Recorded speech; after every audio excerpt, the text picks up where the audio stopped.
পুতুল ডায়েরি, ভালোবাসার কুঁড়ে ঘর, তোমার আমার কল্পনার রাজ্য।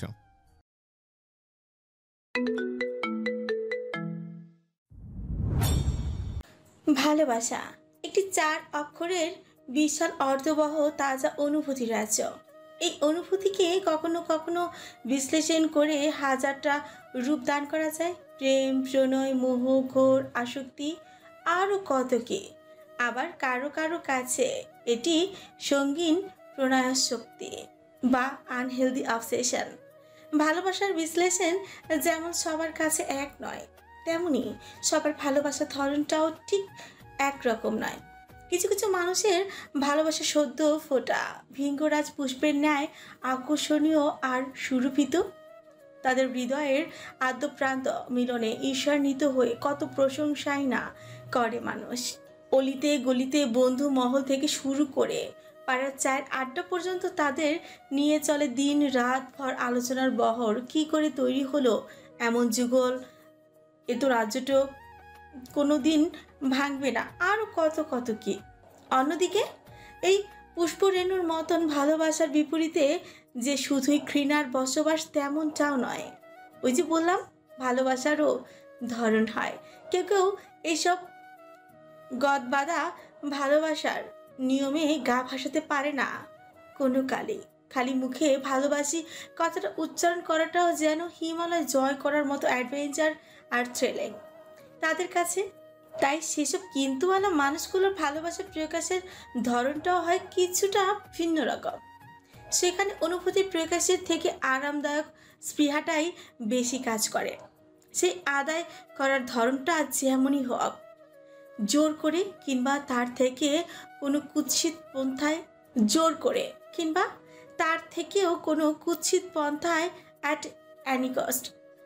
কারো কাছে সে ভালোবাসা বিষাক্ত, তো কারো কাছে অসুস্থ। কারো মতে এ আবার কেমন ভালোবাসা? এটা কোনো কালে ভালোবাসাই নয়, নিছকই আসক্তি, ভয়ানক আসক্তি। আবার ইচড়ে পোকা ডার্ক রোমান্স দেখে দেখে ফরেন কালচারে বেড়ে ওঠা অষ্টাদশীদের কাছে ইটস কল ডেঞ্জারাস লাভ। এত এত বিশ্লেষণ আর চর্চার বাইরে গিয়েও আরও এক ধরনের অনুভূতি রয়েছে। এটা অনেকটা একপাক্ষিক ভালোবাসা বা ওয়ান সাইড লাভ। হৃদয়ের সুপ্ত অনুভূতির কথা তাকে না জানিয়েও কি সুন্দর দিন রাত অতিবাহিত করে দেওয়া যায় তাকে কল্পনায় ভালোবেসে। একটিবার চোখের দেখা দেখেও নরম হৃদয়টা পুলকিত হয়ে ওঠে মুহূর্তে। ভালোবাসা টইটুম্বুর হয়, ভরে ওঠে হৃদয়ের কানায় কানায়। ভার্সিটির ক্যাম্পাস থেকে শুরু করে বই আস্তরিত ফাঁকা লাইব্রেরির এক কোণের ছোট্ট টেবিলটায় সেই শ্যামপুরুষকে দেখার জন্য কত জায়গাতেই না ছুটে বেড়ায় বেপরোয়া সর্বনাশা মনটা। সেই সাথে পাল্লা দিয়ে ছোট মনের অধিকারী রক্তে মাংসের মানুষটাও আপন মনকে অন্যজনের নিয়ন্ত্রণে ছেড়ে দিলে এই হয়। ক্যাম্পাসে এসে তাকে এক নজর না দেখা অবধি অশান্ত মনটা দমার নামই নেয় না। এই যেমন এই মুহূর্তটা মনটা কেমনটা ঝিমিয়ে যাওয়া মোড়া বিকেলের ন্যায় শান্ত হয়ে আছে। উচ্ছ্বাস আকাঙ্ক্ষা সব কিছু দমে গিয়ে তৃষ্ণার্ত চোখ জোড়া সবচেয়ে পছন্দের শ্যাম পুরুষটিকে দেখতে ব্যস্ত। সেকেন্ড, মিনিট, ঘন্টা অতিবাহিত হয়, তবুও তাকে দেখে দেখে চোখ দুটো ক্লান্ত হয় না। কি আছে এই শ্যাম পুরুষের মাঝে? আহামরি তো কিছু নয়। হলিউড কিংবা বলিউড হিরোদের মতো পেশিবহুল গৌরবর্ণও নয়। চিমচাম গণের শ্যাম পুরুষে বেশ লম্বা চওড়া মানুষটা, আর সবচেয়ে সুন্দর তার হাসি। হাসির সাথে সাথে কি সুন্দর ঢেউ খেলে যায় টোল পড়া গাল দুটোতে। ফাঁকা লাইব্রেরিতে সবচেয়ে কর্নারের টেবিলটা ঠিক মুখোমুখি হয়ে বসে আছে নিখিল ভাই। এইটা বোধহয় নিখিল ভাইয়ের পছন্দের জায়গা। ওই জন্যই তো প্রতিদিন এসে এইখানটায় বসে বই পড়বে নাই বা কেন? ভার্সিটির তুখোড় ছাত্র নিখিল ভাই। ছাত্র আন্দোলন থেকে শুরু করে সমাবেশ কিংবা নির্বাচন, সব কিছুতেই নিখিল ভাইয়ের অগ্রাধিকার। সেই জের ধরে ভার্সিটির ভিপি ও তিনি এক নামে সবাই চেনে। তবে পড়াশোনার ক্ষেত্রে একটু কম্প্রোমাইজ করেন না তিনি। এই যে এখনো বই পড়ছে, কানে হেডফোন গুঁজে বইয়ের মুখ ডুবিয়ে পাতার পর পাতা উল্টেই যাচ্ছে। এই সিনটা দেখতেও মারাত্মক লাগছে। লাগবেই তো, এত কাছ থেকে নিখিল ভাইকে দেখার সুযোগ হয়নি কোনো কালেই। মনে হচ্ছে সময়টা এখানে আটকে যায়। আজ লাইব্রেরিটাও বেশ ফাঁকা, সিনিয়ররা তেমন কেউ নেই। এই সুযোগে নিখিল ভাইয়ের সাথে দু একটা কনভারসেশনে এগুলো ক্ষতিকে। নিখিল ভাই, এই নিখিল ভাই। লাজুক হেসে টেবিলে চকচক করে সামান্য টোকা দিয়ে ডাকছে ওরও। তবুও নিখিল ভাইয়ের হেলদোল নেই কোনো। একবার তাকালো না পর্যন্ত। আশ্চর্য, এভাবে উপেক্ষা করার কি হলো? অরুর বুঝি খারাপ লাগে না? লজ্জার আত্মসম্মানের মাথা খেয়ে অরু আবার ডাকলো তাকে, কিন্তু এবারও একই ঘটনার পুনরাবৃত্তি ঘটল। নিখিল ভাই কোনোরূপ সাড়া দিল না, বরং ওর দিকে না তাকে বাম হাত দিয়ে একটা ছোট্ট সাইজের আলাম ঘড়ি এগিয়ে দিল ওকে, যেটা এই মুহূর্তে বাজ খায় আওয়াজ তুলে কানের 12টা বাজে দিচ্ছে। ইস, কি বিরক্তকর! এটা কেন দিলেন নিখিল ভাই? এবারও নিখিল ভাই নিশ্চুপ, বরং অ্যালার্মের বিরক্তিকর শব্দটা আরো দ্বিগুণ জোরে বাজিয়ে দিলেন তিনি। অ্যালার্মটার বিরক্তির আওয়াজ তুলে কর্ণপুর ছাপিয়ে মস্তিষ্কে এসে লাগছে এবার কানের পর্দা ছিঁড়ে যাওয়ার মতো উপক্রম। না, আর নিতে পারল না ওরও। বিরক্তির চরম পর্যায়ে গিয়ে শব্দ করে চেঁচিয়ে উঠল, এটা বন্ধ করুন নিখিল ভাই। উফ, আর সহ্য হচ্ছে না। এক পর্যায়ে গায়ের কমফোর্টারটা ছুঁড়েই ফেলে হন্তদন্ত হয়ে উঠে বসলো ওরও। ঘুমের ঘোরে এখনো কাটেনি। চারিদিকে পরিবেশ পরিস্থিতি বুঝে উঠতে একটু সময় লেগে গেল ওর। যখন বুঝে উঠল তখন প্রতিদিনের মতন প্যালেসের ন্যায় মাস্টার বেডরুমের কিং সাইজ বিছানায় নিজেকে আবিষ্কার করলো ওরও। ঠোঁট কামড়ে একটা চাপা নিঃশ্বাস ছেড়ে ধীরে সুস্থে সময় নিয়ে নিজের হাঁটু অবধি লম্বা সিল্কি চুলগুলোকে মেসি বার্ন করে বিছানায় ছাড়ল। তারপর সবার আগে বন্ধ করলো বিরক্তিকর অ্যালার্মটাকে। একে একে পুরাতন জানালার ভারী পর্দাগুলো সরিয়ে রুমটাকে আলোকিত করে বসেই পড়লো ল্যাপটপ নিয়ে। তারপর সেই বিরক্তিকর কাজ, মেইল পাঠানো। গত 1 বছর ধরে এটা ওর রুটিনে রূপান্তরিত হয়েছে। আপা যে কেন বুঝতে চায় না কে জানে। আবারও ভেতরে আহত বাতাসকে নিঃশ্বাসে মাধ্যমে নিংড়ে বের করলো ওরও। মেইল পাঠানো শেষ হলে শক্ত কাঠের চেয়ারটায় গা এলিয়ে দিয়ে উদাসীন চোখে বাইরে চাইলো ওরও। ওর পরনে কোনো দামি পাজামা সেট নয়, বরং সিম্পল প্লাজো আর একটা ওভারসাইজ টি শার্ট। সাধারণ বাঙালি মেয়েরা যা পরে ঘুমায় আর কি।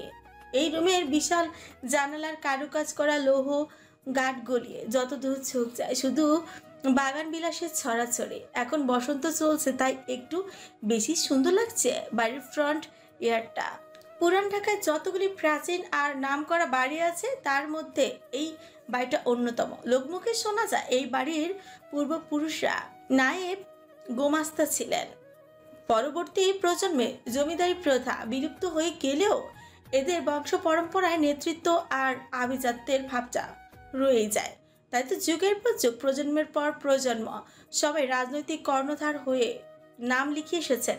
এই বাড়িটা ঠিক কোন প্রজন্মের জানা নেই ওরুর, তবে বাড়িটা বেশ পুরনো। প্রায় 10 বিঘা জমি নিয়ে তৈরি বাড়িটাকে ছোটোখাটো ড্রিম হলিডে বলে মন্দ কিছু হবে না। মহলের সদর দরজা থেকে গেট অবধি পর্যন্ত যেতে মিনিট 10 টাইম লেগে যায় ধীরে সুস্থে হাঁটলে, তার চেয়েও বেশি। তারপর চোখে পড়ে অযত্নে ইতি উতি বেড়ে ওঠা বাগান বিলাসে ঘেরা দানব আকৃতির বিশাল গেট, তাতে মার্বেল পাথর দিয়ে গুটি গুটি অক্ষরে লেখা কৃতিক কুঞ্জ। বছর 30 আগেও বাড়ির নাম কিংবা গেটের চেহারায় ভিন্নতা ছিল, কিন্তু 30 বছর আগে এই বাড়ির ছোট কর্তা জন্মের পর পরই তার দাদা সাহেব একমাত্র আদরের নাতির নামে বাড়ির নাম পরিবর্তন করেন। ইট পাথর আর লোহার গেটকে সর্বা বিদায় জানিয়ে মার্বেল পাথরের গেট নির্মাণ করেন।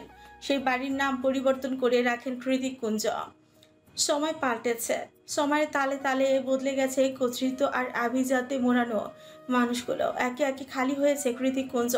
তাদের দাম্ভিকতা কিংবা রাজনৈতিক অবদান এখন কেবলই লোকমুখের বুলি মাত্র। এত কিছু বাদ দিলেও রিয়েল এস্টেট বিজনেস নিয়ে এই পরিবার এগিয়েছে অনেক দূরে। দেশ ছাপিয়ে বিদেশে সগর্বে দাপিয়ে বেড়ায় এদের পারিবারিক বিজনেস। সবাই এক নামে চেনে। দেশীয় পণ্যের 30% যোগান এদের পারিবারিক ব্যবসা থেকেই আসে। শুধু উচ্চ পদস্থ না, স্বয়ং সরকারও আজকাল মুখে লাগাম দিয়ে কথা বলে এদের সাথে। আনফর্চুনেটলি এই পরিবারে শুধু টাকাই আছে, পরিবার বলে কিছু নেই। আফসোসের সুরে বলে উঠছে অরু। তখনই নিচতলা থেকে অনু রাশভারী কণ্ঠস্বরে শোনা গেল, অরু, এই অরুর বাচ্চা, খেতে নাম। আমি কি এখন পালকি নিয়ে আসবো? হসপিটালে যেতে দেরি হলে তোর খবর আছে। শুনেই বোঝা যাচ্ছে বেজে চোটে আছে সে। অরু দ্রুত চেয়ার ছেড়ে দেওয়াল ঘড়িতে চোখ রাখলো। 9:35।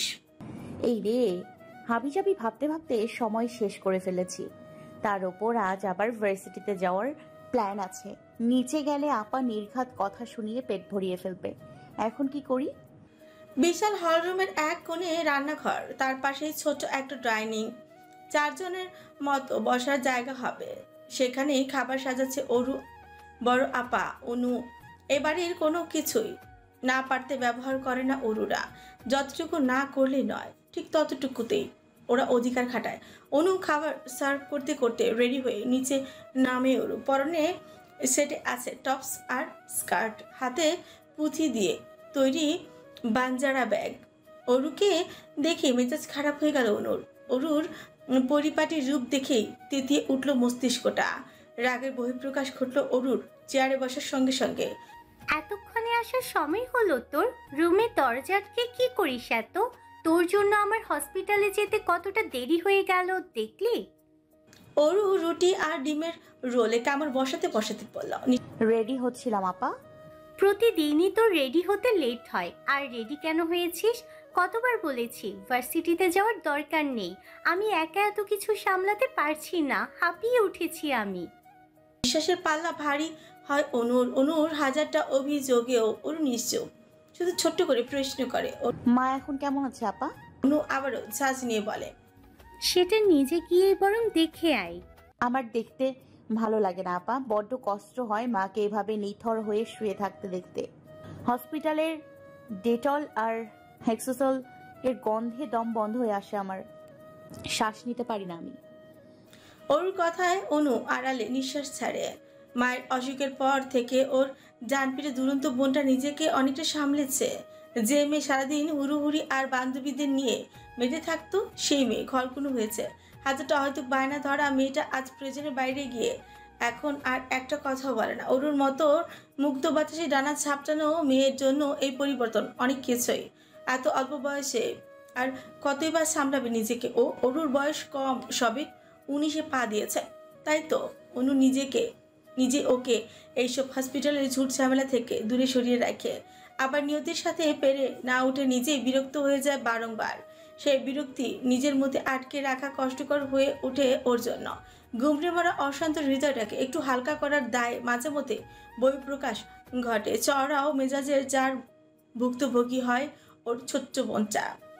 অনু নিজেকে বহুবার বুঝিয়েছে, আর যাই হোক ছোট বোনের ওপর রাগ ছাড়বে না। কিন্তু দিন শেষে মায়ের অসুখ, বাড়ির হসপিটাল বাড়ি, এই করতে করতে নিজের খেই নিজেই হারিয়েছে।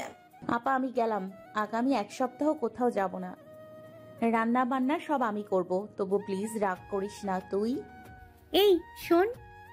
অনুর অযাচিত ডাকে পেছনে ঘুরল ওরও। ইমেল।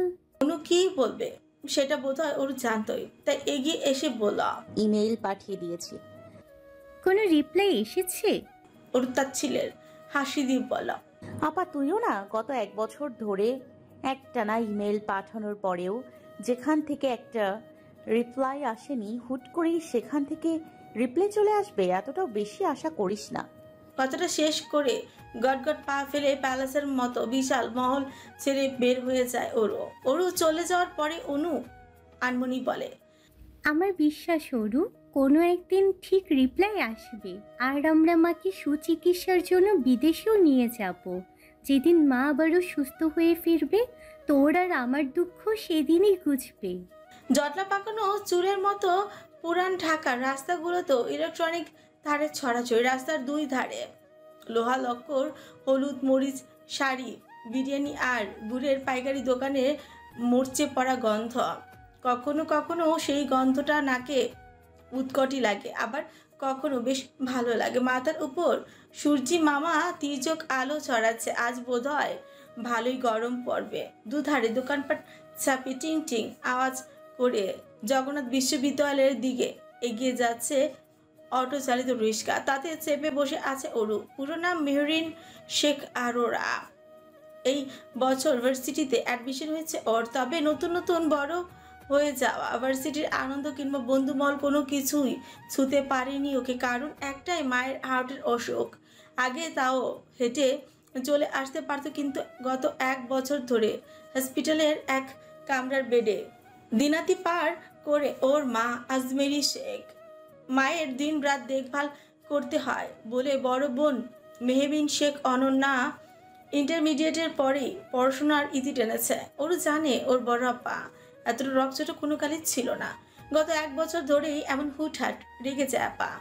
আর এও জানে পরিবারের জন্য আপার কত বিসর্জন। এমনটা নয় যে অনু বয়সে অরুর থেকে খুব বড় পিটি বোন ওরা দুজনই, তবুও অনুর কত ত্যাগ। তাই তো আপার রাগের মাথায় বলা সবচেয়ে তিক্ত কথাগুলো গায়ে মাখে না ওর। ওর উদাসীন ভাবনার ইতি টেনে ও রিক্সা এসে পৌঁছালো গন্তব্যে। ভার্সিটির গেটে দাঁড়িয়ে লম্বা করে শ্বাস নেয় ওরও।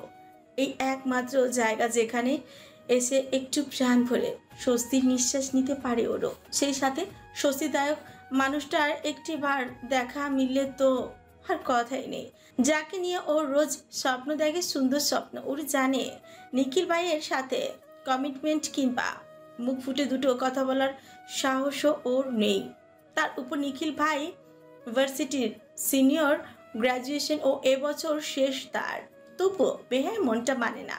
প্রিয় মানুষের স্কেচ বোর্ডে তার মুখটাই এঁকে ফেলে বারবার।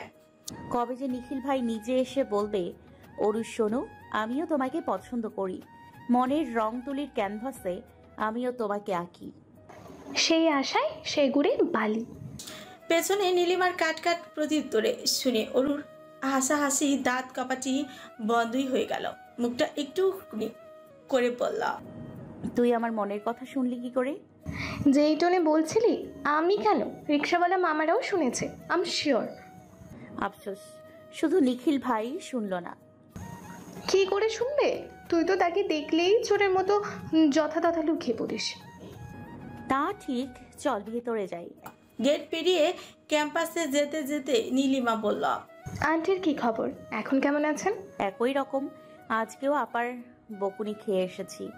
নীলিমার সান্ত্বনার বাণী বউ আগে ফুরিয়ে গেছে। ঘটে যা ছিল সব কিছু দিয়ে অরুকে বুঝিয়েছে ও, তাই এখন আর বলার কিচ্ছু নেই। সান্ত্বনা না দিয়ে উল্টো প্রশ্ন ছুড়ল নীলিমা, তোর ভাইয়ার কোম্পানি থেকে ইমেইল এসেছিল? কথাটা বলতে একটু অস্বস্তি হলো নীলিমার, কারণ সব ব্যাপারে মুখ খুললেই এই ব্যাপারটাই সবসময় এড়িয়ে যায় ওরও। খুব বেশি হলে হ্যাঁ করে উত্তর দেয়। এবারও তাই হলো।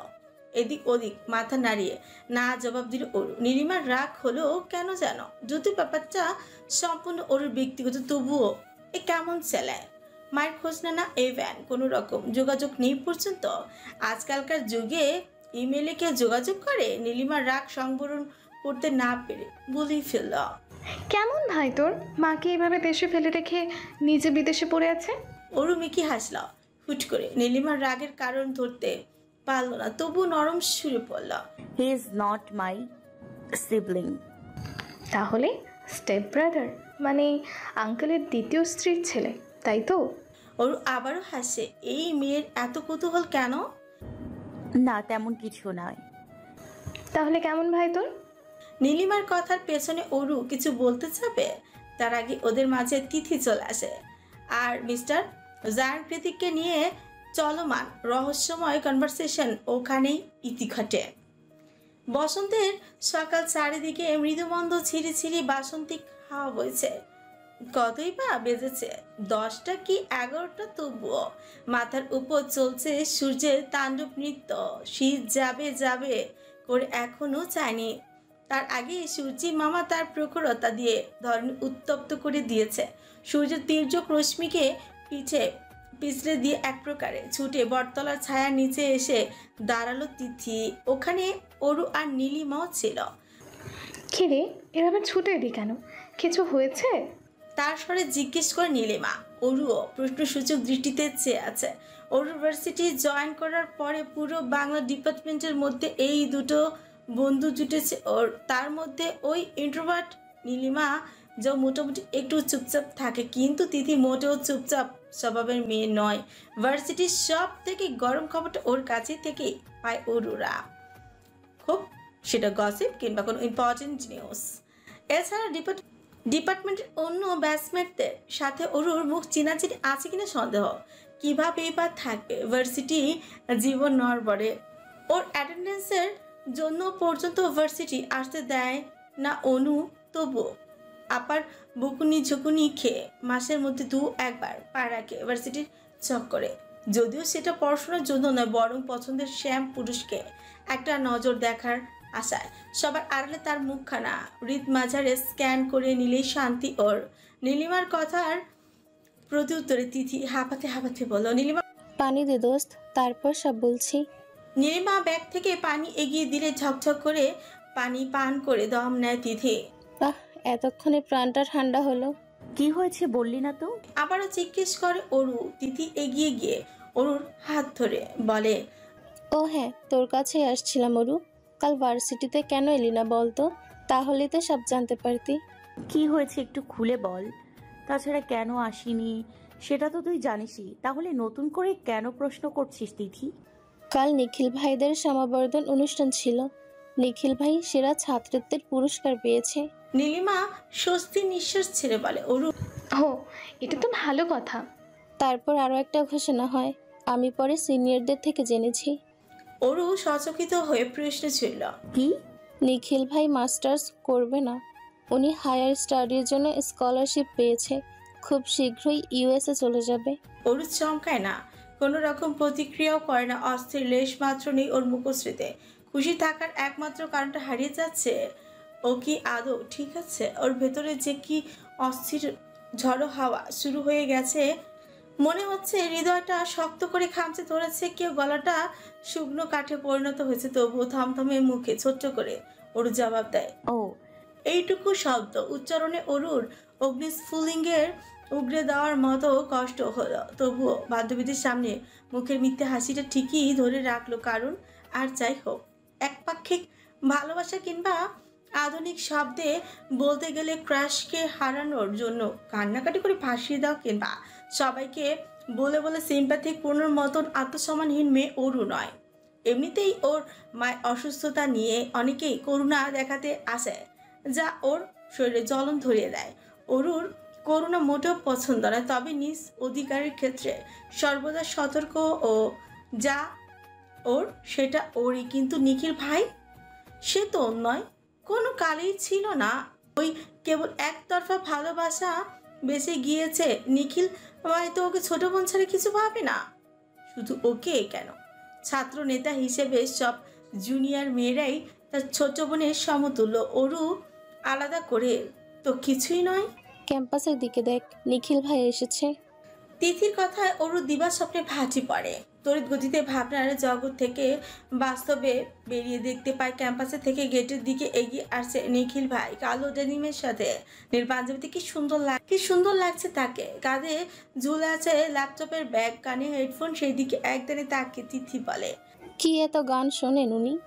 কাঠফাটা রোদে উজ্জ্বল শ্যামলা চেহারাটা জলজল করছে, তার মুখে লেগে আছে সেই সুন্দর হাসিটা। ওর চোখ বন্ধ করে বলতে পারে এই ইনোসেন্ট দেখতে ছেলেটার প্রেমে পড়ে যাওয়া কোনো মেয়ের জন্য চুটকির ব্যাপার মাত্র। নিখিল ভাই ওদের সামনে আসতে সবাই একযোগে সালাম দিল তাকে। সিনিয়র বলে কথা। সালামের জবাব দিতে নিখিলও একটু থামলো, সামনে না গিয়ে ওদের দিকে কয়েক কদম এগিয়েও আসলো। নিখিল ভাই ওদের দিকে আসতে দেখে নীলিমার পেছনে গিয়ে গুটিসুটি হয়ে দাঁড়ালো। ওরু কেটে ফেলা ডগার ন্যায় কেমন নেতিয়ে পড়েছে ওর শরীরটা। নিখিল আরে অরোরা না?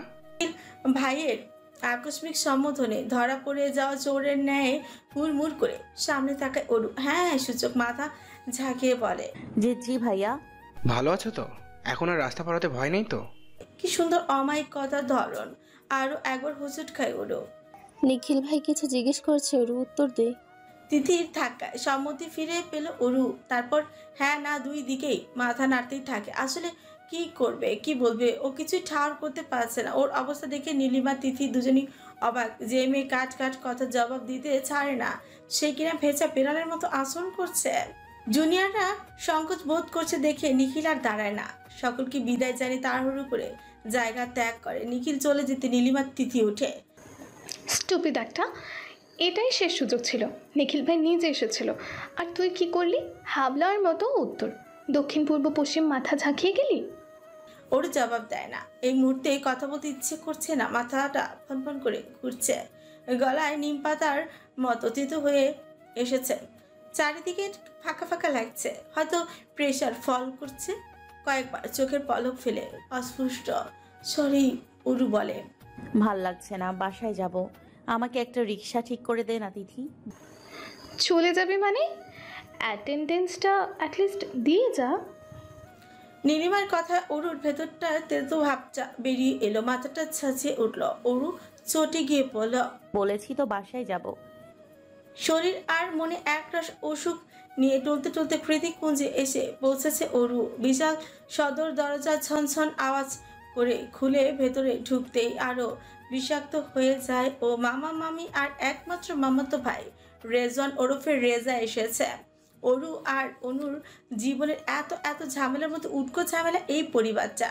কথা নেই বার্তা নেই, যখন তখন এসে হাজির। আসবে তো আসবে, একটা না একটা ঝামেলা পাকিয়ে তারপরে বিদে হবে। আজমেরি শেখ যখন সুস্থ সবল ছিলেন তখন দিন রাত আগমন করতো এদের 3 বেলা ফ্রিতে রাজকীয় খাবার আর মহলের নরম গদিতে আরাম আয়েশ করে একটানা 10 দিনও কাটিয়ে দিত। বাড়ি যাওয়ার নামগন্ধ পর্যন্ত নিত না। ওর মামাতো ভাই রেজা এলাকার পাতি মাস্তান, যার দরুন তার ছেলে পেলেদের নিয়ে আসতো একমাত্র ফুপুর আলিশান বাড়িতে।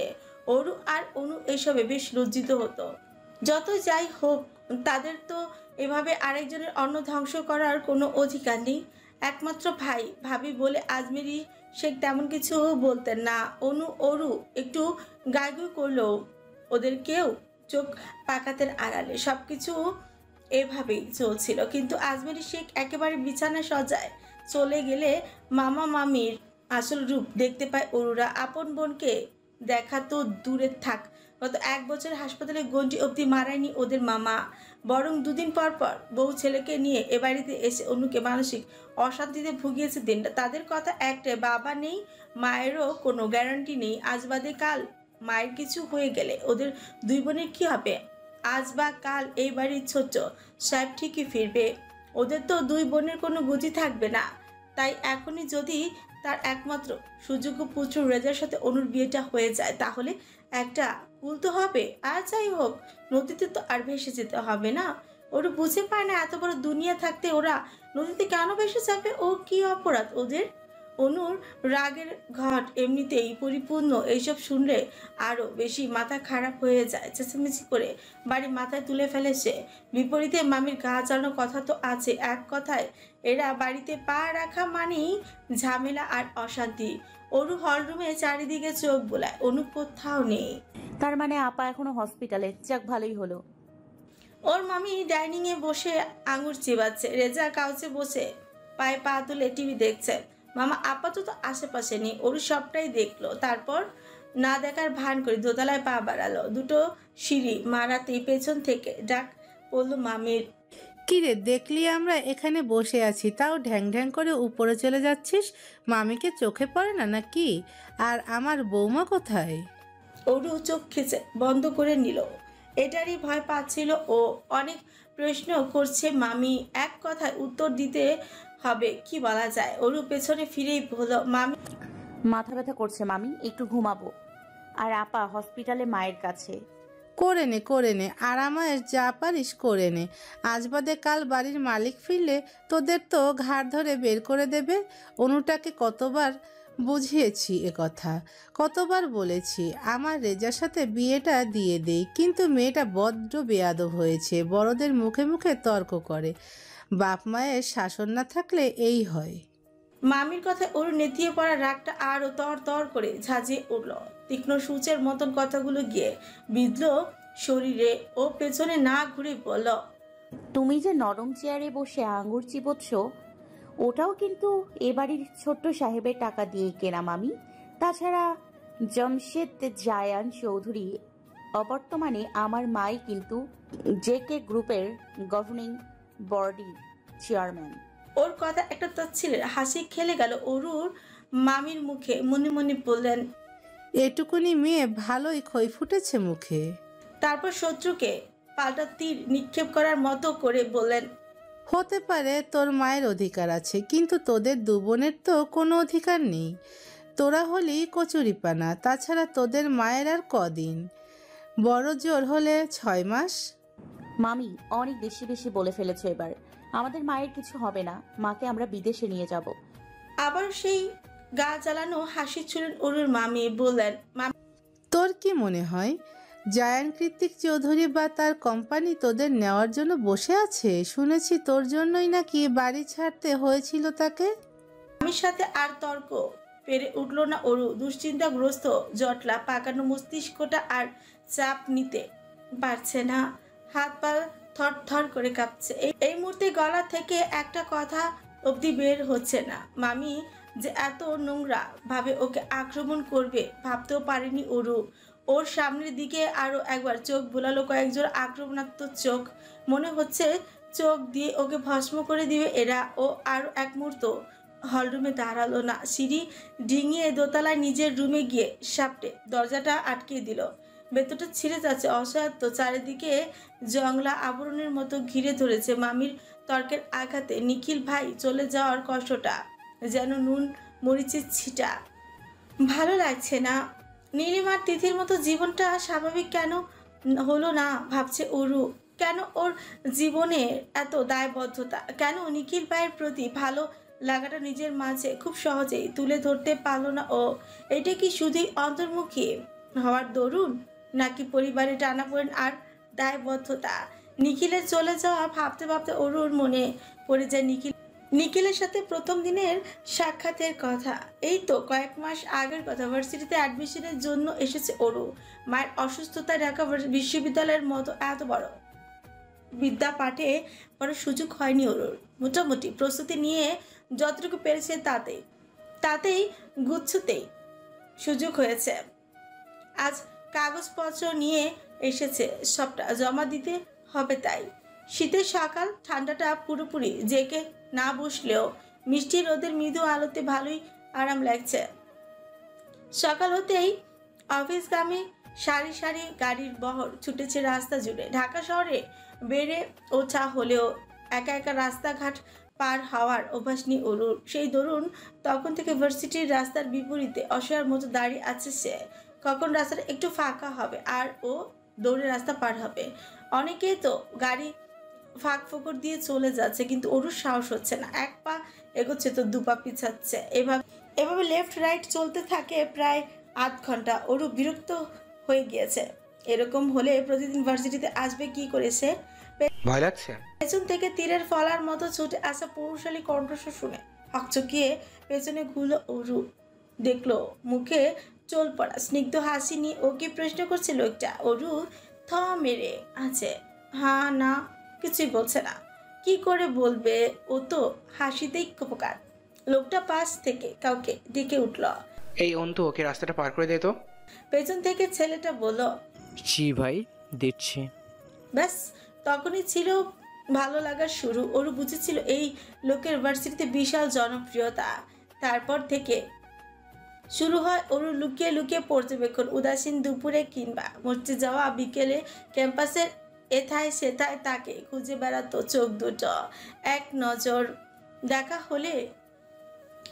দেখা হয়ে গেলে খুশিতে পুলকিত হতো মনটা। ঝিলিক দিয়ে উঠল মুখের কোণে মিষ্টি হাসি, যা এখন চলমান। কখনো সামনে দাঁড়িয়ে কথা বলা হয়নি অরু, এও জানে না নিখিল তার নামটা জানলো কি করে। তবে নিখিলের বায়োডাটা সবই অরুর জানা, বলতে গেলে মুখস্থ। কিন্তু আফসোস, এখন এইসব কোনো কাজে আসবে না। নিখিল ভাই চলে যাবে। 1000 কিলোমিটার দূরে হবে তার ঠাই। সায়েন্স ল্যাবের কেমিক্যাল আর এক্সপেরিমেন্টের মাঝে আরোরার নামটা হয়তো ভুলে যাবে তার সবচেয়ে প্রিয় নিখিল ভাই। আর কখনো দেখা হবে না হবে কিনা তার গ্যারান্টিও নেই। ভাবতেই চোখের কার্নিশ পেয়ে তপ্ত নোনা জল গড়িয়ে পড়ে অরুর। তুমি যদি আমার না হও তবে সুখের অসুখ তোমাকে জ্বালিয়ে পুড়িয়ে ছাড়খাড় করে দিই। বোকা অরু তখনও জানতো না ওর জন্য কেউ এর থেকেও বিষাক্ত ভালোবাসা নিয়ে দিনের পর দিন অপেক্ষার প্রহর গুনছে। রাস্তার দুধারে সারি সারি ম্যাপল গাছের বহর বসন্তর হাওয়া দরুন টুপটাপ বৃষ্টির কণার ন্যায় গায়ে এসে একটু একটু বাসন্তিক ছোঁয়া লাগিয়ে উড়ে গিয়ে নিঃশব্দে পিচঢালা তকতকে রাস্তায় লুটিয়ে পড়ছে হলুদ কমলা রঙের ম্যাপল লিফ। এমন দৃশ্য দেখতেই যেন প্রশান্তি খেলে যায় চোখে। আর ফরেন কান্ট্রি থেকে এলে তো কথাই নেই। নীরব শুনছান রাস্তার ধারে ফাঁকা বেঞ্চিতে বসে বসন্ত বিকেলের একটুখানি সৌন্দর্য দেখে দেখে পুরো যুগ পার করে দেওয়ার মতো স্বস্তিতে দু চোখ ভরে ওঠে।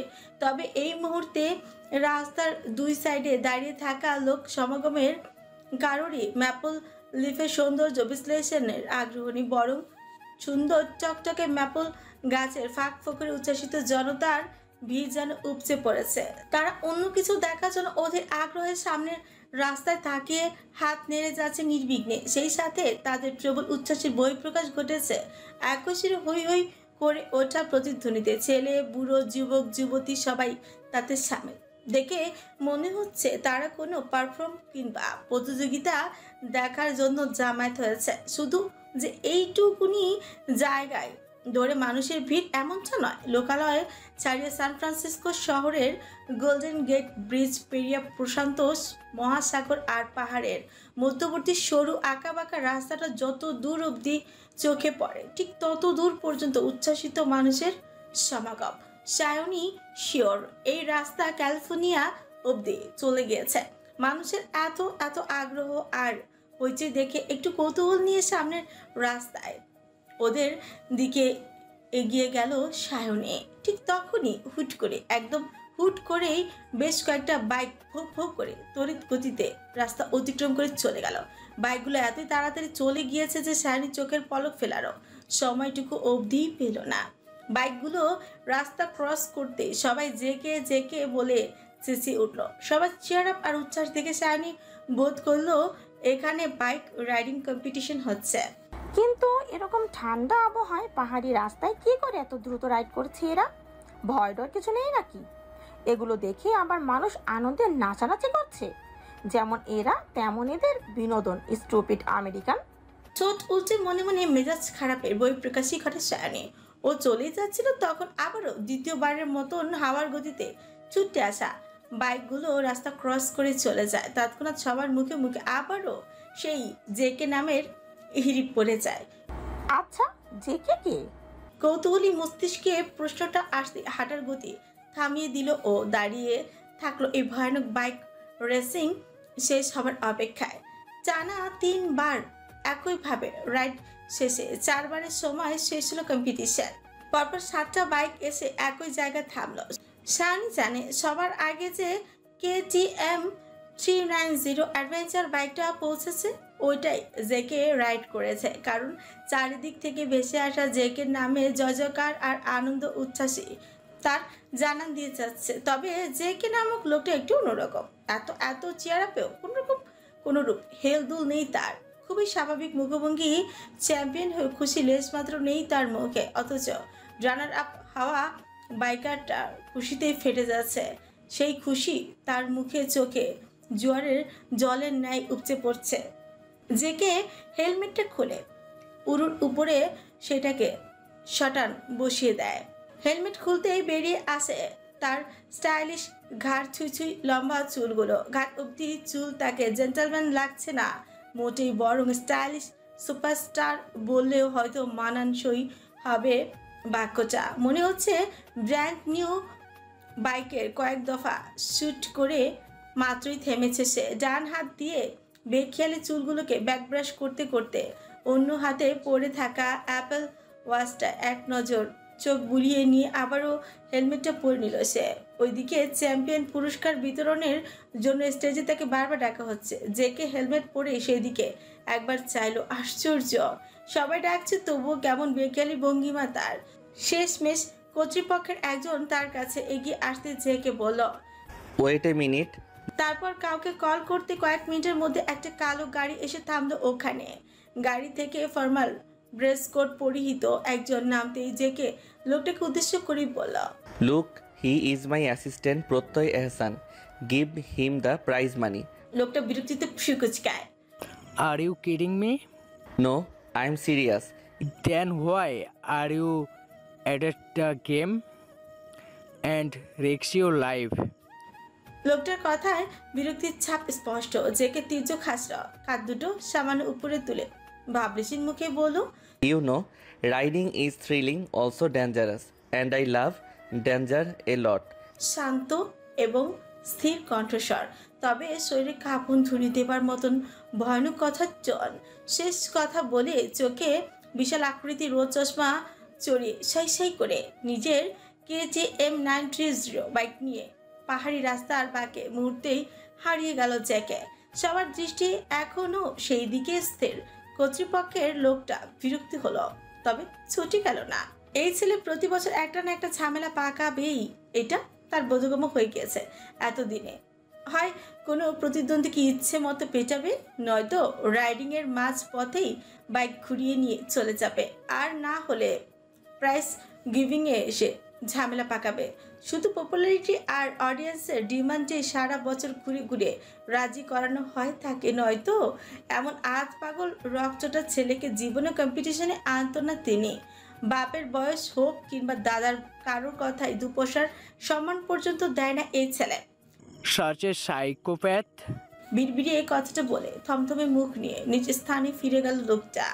Attitude, appearance, good look, everything is so manly. মুগ্ধ নয়নে ফাঁকা রাস্তার দিকে তাকে কথাটা বলল এক বিদেশিনী। শাড়ির পাশে মেয়েটা দাঁড়ানো, ও মেয়েটার মুগ্ধতা দেখে একটু যেচে জিজ্ঞেস করলো, হু ইজ হি? এটা নেশালো চোখে বলল, He's JK, the champion. শায়রি মাছি তাড়ানোর মতো করে বলল, I know that, but Shayoni কথাটা শেষ করতে হলো না, তার আগেই বিদেশিনী ভাঙা ভাঙা গলায় বাংলায় বলল, Oh, he is Washi Zayan Kritik. He is a very good rider. বিদেশিনীর আদো আদো বাংলা শুনে শায়নি মুচকি হাসে, তারপর পাল্টা প্রশ্ন ছুড়ে বলে, হি লুকস ডিফারেন্ট। বিদেশিনী ফ্রিকুচকায়। শায়নি মনে মনে ভাবে, লোকটা দেখতে একেবারেই অন্যরকম। টকটকে গৌরবর্ণ, শরীরের গঠন, চেহারা সব কিছুতেই ব্রিটিশদের ছাপ স্পষ্ট। অথচ গোল ভাসমান কালো মণিযুক্ত চোখ দুটো দেখলে যে কেউ বলবে এশিয়ান কোনো দেশের কোনো এক সম্ভ্রান্ত গোত্রের উত্তরাধিকারী সে। অ্যাটলিস্ট অ্যাটিটিউডও তাই বলে। বিদেশিনী এখনো তার ধূসর চোখে প্রশ্নসূচক দৃষ্টিতে তাকে আছে। দেখে শায়নি মেকি হিসে বলল, nothing, I just say he is so handsome. Yeah, look like a Hollywood hero. By the way, what's your name? বিদেশিনী সম্মোহনী হাসি দিয়ে জানায়, Kathleen Christian. Sure. I am Shaoni Mukherjee. Oh, are you foreigners? Yeah, I am from India. তারপর নিজেদের মধ্যে আরো কিছু কুশল বিনিময় হয় ওদের। এক পর্যায়ে শায়নি জানতে পারে ক্যাথলিন জেকে মোটামুটি পার্সোনালি চেনে, আর জেকে আসলে ব্রিটিশ কিচ্ছু নয়, বরং আমেরিকান সিটিজেন ধারী আদপ্রান্ত বাঙালি পুরুষ। তাহলে এই ছেলের চেহারা এতটা ভিনদেশি ছাপ কেন? প্রশ্নটা থেকেই গেল শায়নির কৌতূহলী মনে। টানা 2 দিন হতে চলল, মামিরা বিদেয় হয়েছে। অরু জানতো অনু বাড়িতে ফিরলে ঝামেলা শুরু হবে, আর হয়েছেও সেটাই। মামির গা জ্বালানো কথা আর অরু চুপচাপ মেনে নিল। অনু খালি মুখে সহ্য করতে পারে না মোটেও, কারণ আর যাই হোক মাকে হাসপাতালের এক কামরার বেডে শুইয়ে রেখে তার পক্ষে বিয়ের পিড়িতে বসা সম্ভব নয়। রোজার মতো ফাতিমা হাসানের সাথে তো নয়।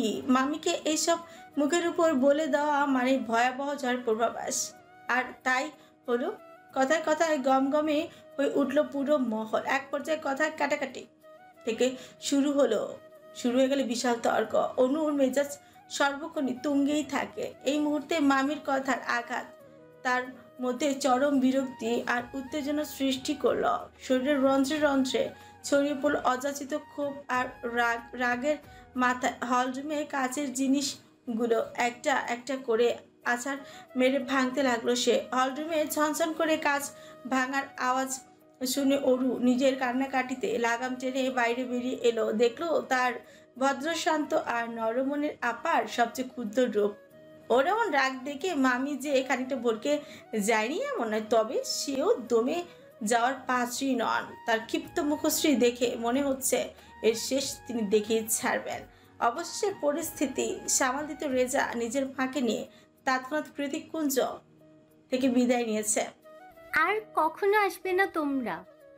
ওরা চলে যাওয়ার সঙ্গে সঙ্গে অনু গিয়ে ঝনাত করে মহলের সদর দরজাটা আটকে দেয়। তারপর নিজের রুমে ঢুকে কক্ষবন্দি করে নেয় নিজেকে। ওরু দৌড়ে যায় বোনকে আটকানোর জন্য, তবে সেটা বড্ড দেরি হয়ে যায়। তার আগে ইচ্ছাপাটে দরজাটা কিল দেয় অনু। ওরু জানে তার আপা আজ রুম থেকে বের হবে না। ওরু ডাকতে ডাকতে বেহুশ হয়ে গেলেও না, তবুও কিছুক্ষণ ধরে ডাকাডাকি করেই ক্ষান্ত হয়ে ফিরে যায় অরু। সেই রাতে দুই বোনের কারোরই আর খাওয়া হলো না। পরদিন সকালে নিজ হাতে নাস্তা, মায়ের জন্য স্যুপ, সব কিছু বানিয়ে অরু আবারও কড়া নাড়ল অনুর দরজায়। এইবার অনু দরজা খুললো। পরনে সুতি চুড়িদার, হাতে চট ব্যাগ, লম্বা চুলগুলোতে এটে আছে সুন্দর ফ্রেঞ্চ বেনি। দেখেই বোঝা যাচ্ছে হাসপাতাল যাওয়ার জন্য একেবারে তৈরি হয়ে বেরিয়েছে সে। আপাকে পরিপাটি হয়ে বেরোতে দেখে বিমুষ চোখ দুটোতে খুশিতে চুচুম্বুর হলো অরুর। অনুকে প্রশ্ন করার কোনো অবকাশ না দিয়ে অরু একের পর এক বলতেই লাগলো। টেবিলে নাস্তা রেডি, মায়ের স্যুপ হটপটে ভরে রেখেছি, আর ইমেইলও পাঠিয়ে দিয়েছি, চল একসাথে খাবো। কথা শেষ করে অরু সামনে হাঁটা ধরতেই ওর হাত টেনে ধরে ওকে বুকে জড়িয়ে নেয় অনু। আপার রাগ কমেছে ব্যাপারটা বুঝতে পেরে খুশিতে পুলকিত হয়ে শক্ত হাতে বোনের গলা জড়িয়ে ধরে অরু নিজেও। আপা তুই কেন বদলে গেলি বলতো? কাল তোর রাগ দেখে আমি নিজেও ভয় পেয়ে গিয়েছিলাম। অনু ঠোঁট টিপে মুচকি হাসে, তারপর বলে, বিশ্বাস কর আমি একটুও বদলাইনি। স্বজনরূপী কালসাপগুলোকে বের করার জন্যই একটু বেশি বেশি করেছি, নইলে কতদিন পরে পরে আমাদের মাথা খেত কে জানে। তোর কি বুদ্ধি আপা, জিনিয়াস।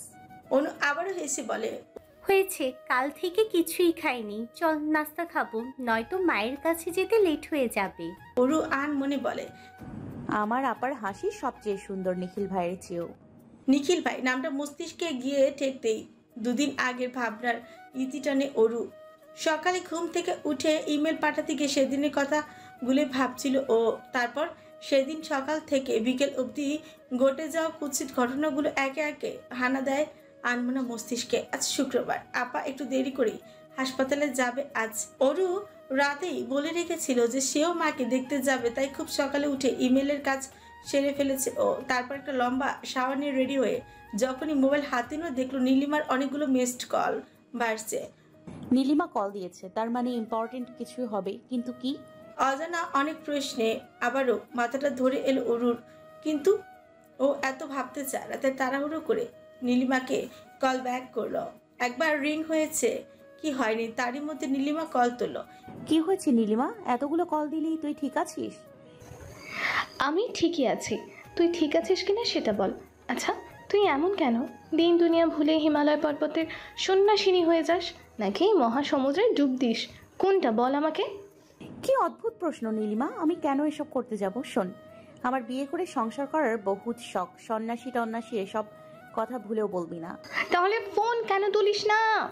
বিরক্তিতে চিৎকার দিয়ে উঠল নীলিমা। আহ আসতে বল, কানে লাগছে তো, আর ফোন সাইলেন্ট মোডে ছিল।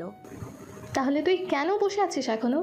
তুই ওই সাইলেন্ট মোডে চলে যা, আর তোর শখের নিখিল ভাই আমেরিকা গিয়ে কোনো এক সাদা চামড়ার মেয়েকে বিয়ে করে সুখে ঘর সংসার করুক। কি হয়েছে নীলিমা? অরুর কণ্ঠে দৃঢ়তা আর সহযোগিত ভাবটা স্পষ্ট। নিখিল ভাই আজই চলে যাচ্ছে, এতক্ষণে হয়তো এয়ারপোর্টের কাছাকাছি চলেও গিয়েছে। এটাই তোর শেষ সুযোগ অরু। আমি আর তিথি মেইন রাস্তায় সিএনজিতে ওয়েট করছি, তাড়াতাড়ি চলে আয়, নয়তো এই জীবনে আর নিখিল ভাইকে দেখতে পাবি না তুই। নিখিল ভাইয়ের সাথে আর দেখা হবে না, চোল পড়া মন ভুলানো হাসিতে মাতোয়ারা হবে না হৃদয়টা। নিখিল ভাইকে ছাড়া ক্যাম্পাসটা তো মরেই যাবে। হৃদয়টা আর হিম করা ব্যথায় শক্ত হয়ে এসেছে অরুর। এবার আর অজান্তে নয়, জেনে শুনে ফুপিয়ে কেঁদে উঠল ও। মোবাইলের নেটওয়ার্ক ছাপে সেই ফোপানোর আওয়াজ গিয়ে পৌঁছলো নীলিমার কানেও। দ্রুত চলে আয়, শেষবারের মতো দেখা হয়েও যেতে পারে। নিঃসংকোচে কথাটা বলে কল রেখে দিল নীলিমা।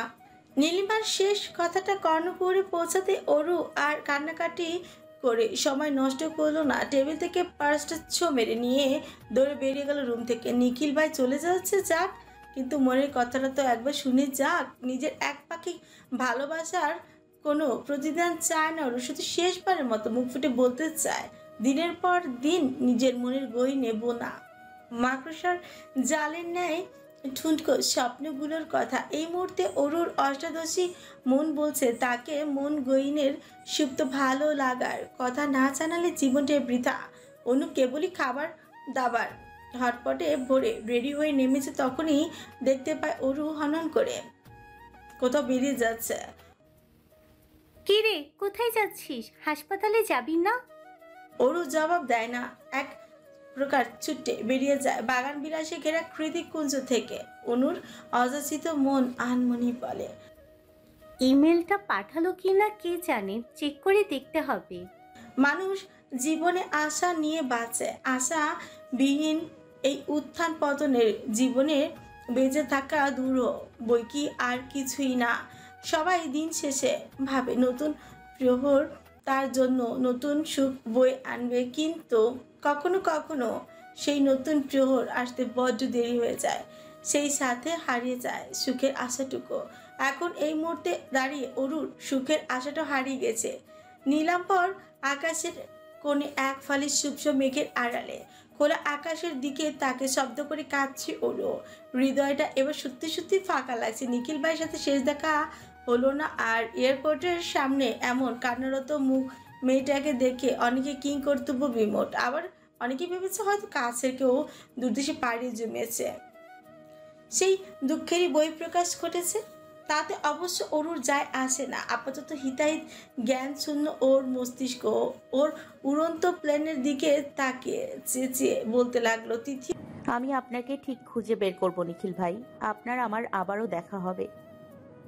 আমি ইউএসএ যাব, আপনার জন্য হলেও যাব।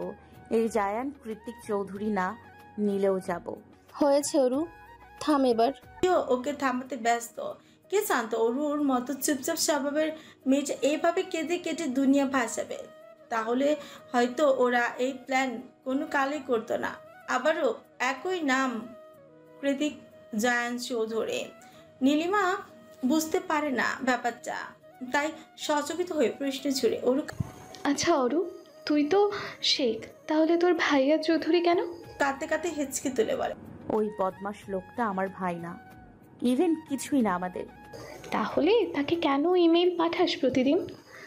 তাকে পাঠাই না তো, জেকে গ্রুপের হেড অফিসে পাঠাই মায়ের অসুস্থতা জানানোর জন্য। শুধুমাত্র জায়ান কৃতিকের অ্যাপ্রুভালের জন্যই সবটা আটকে আছে। যে আবারও কান্নায় ভিজে আসে অরু দু চোখ। তাহলে কে এসে? আমরা একটা অমীমাংসিত সম্পর্কে আটকে আছি নীলিমা। আমার যখন 8 বছর বয়স, তখন মায়ের সাথে কৃতিক কুঞ্জে প্রথম পা রাখি আমরা দুবোন। তখন ওনার বয়স কতই বা হবে, 20 বছর। উনি আমার থেকে প্রায় 12 বছরের বড়। আমার মা জায়ান কৃতিকের বাবা, মানে জামশেদ জায়ানের দ্বিতীয় স্ত্রী। শুনেছি ওনার দাদা সাহেব জোর করে ওই বয়সে দ্বিতীয়বার বিয়ে করেছিলেন ওনার বাবাকে কোনো এক কারণবশত। না, আর নীলিমা একই সুরে বলে, তার মানে তোদের সাথে ওনার রক্তের কোনো সম্পর্ক নেই? অরু এদিক ওদিক না সূচক মাথা নাড়িয়ে বলে, নেই। তবে ওনার বাবার অবর্তমানে আমার মাই জেকে গ্রুপের চেয়ারম্যান। তিথি বলে, অরু আচ্ছা অরু, উনি দেশে আসেন না? আই মিন বাড়িটা তো ওনার। না সূচক মাথা নাড়িয়ে জবাব দিল, গত 8 বছর ধরে আসেনি। বছর 3 আগে যখন ওনার বাবা মারা গেলেন তখন নাকি এসেছিলেন, তবে বাড়িতে প্রবেশ করেননি। বাইরে থেকেই দাফন কাফনের কাজ সেরে সেদিনের ফ্লাইটে চলে গিয়েছিলেন।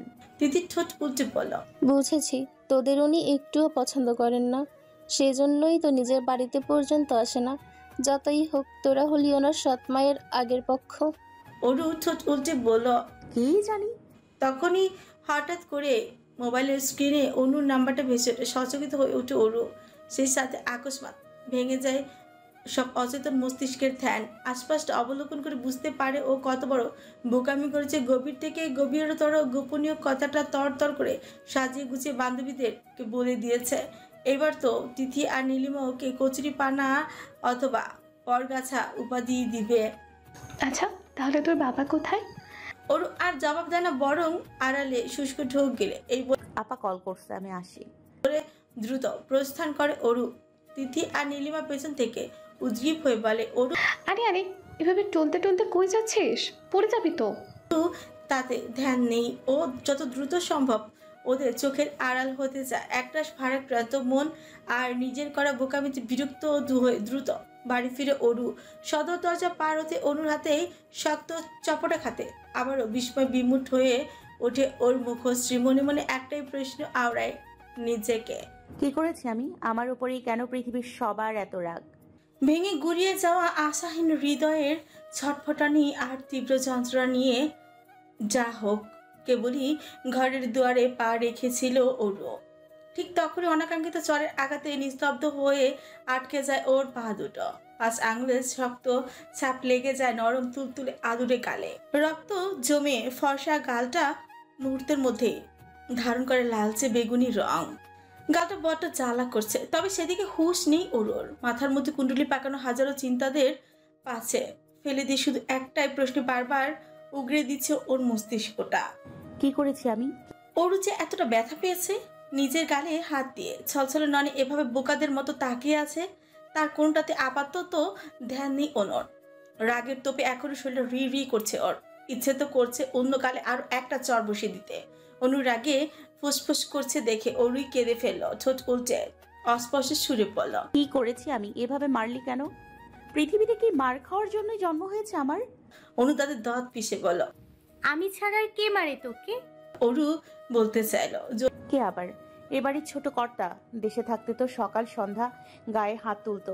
যদিও সে বহু অতীতের কথা, সেই কারণে অরু সেসব ভাবতে চায় না, তাই মুখ ফুটে বলল, অযথা কারণ ছাড়া কেন মারবি আমাকে?